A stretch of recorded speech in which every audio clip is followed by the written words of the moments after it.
unang step is kailangan itong first column dito maging 1. Divide mo lang by 2. So we have 1, 4 divided by 2 is 2, negative 3 halves, 2 divided by 2 is 1, and 9 divided by 2 is 9 halves. Then ito, yan, retain 3, 2, negative 8, 7, 11, 5, 3, negative 3, 9, 38, and 1, 2, 1, 5, 28. Ngayon, I'm going to call this row A, row B, row C, row D.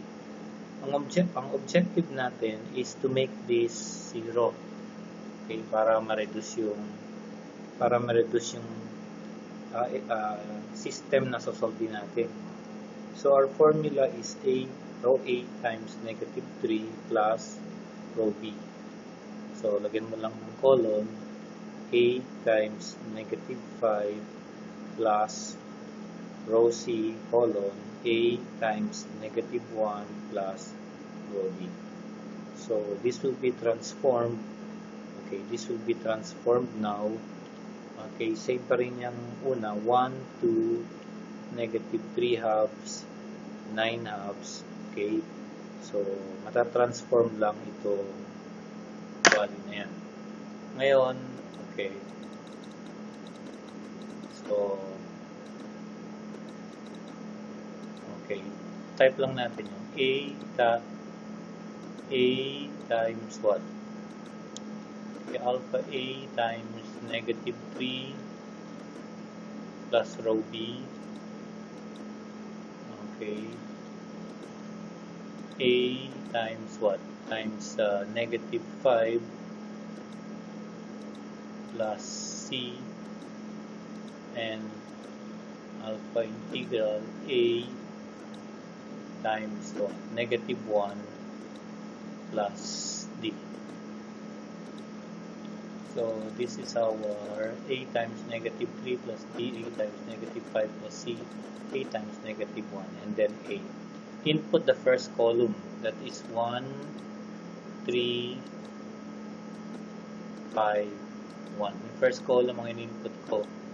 So, notice that this will be 0. Expected yan dapat 0. Equals 0 din to. At saka equals 0 din yan.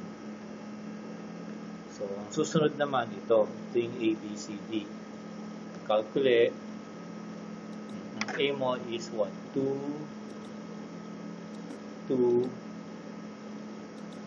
3, saka 2. Okay, so this becomes negative 4,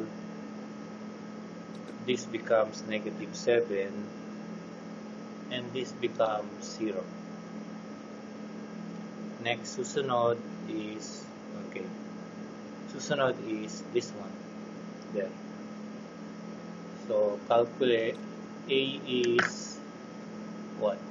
Negative 3 halves, negative 3 halves.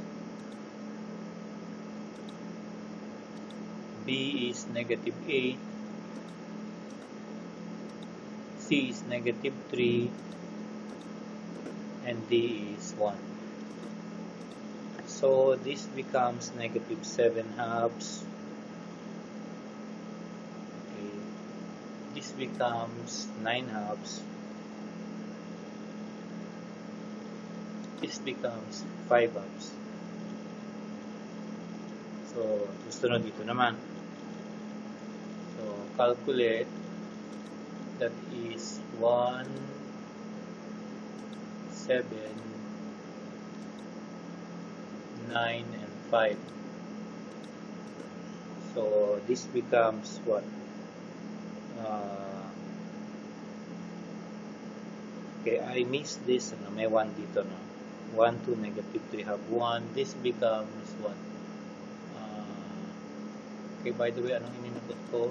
Is 1, what? 7, 9, 5. This becomes 4. This becomes also 4. Okay. this becomes also 4. And then the last is what? A is 9 halves, 11, 38, and 28. So this becomes negative 5 halves.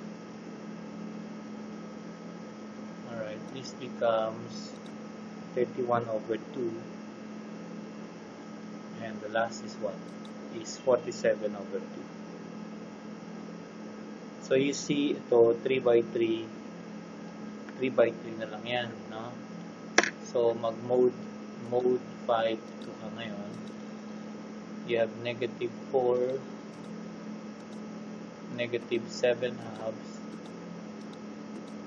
4, negative 5 halves, negative 7, 9 halves, 4, and 31 over 2.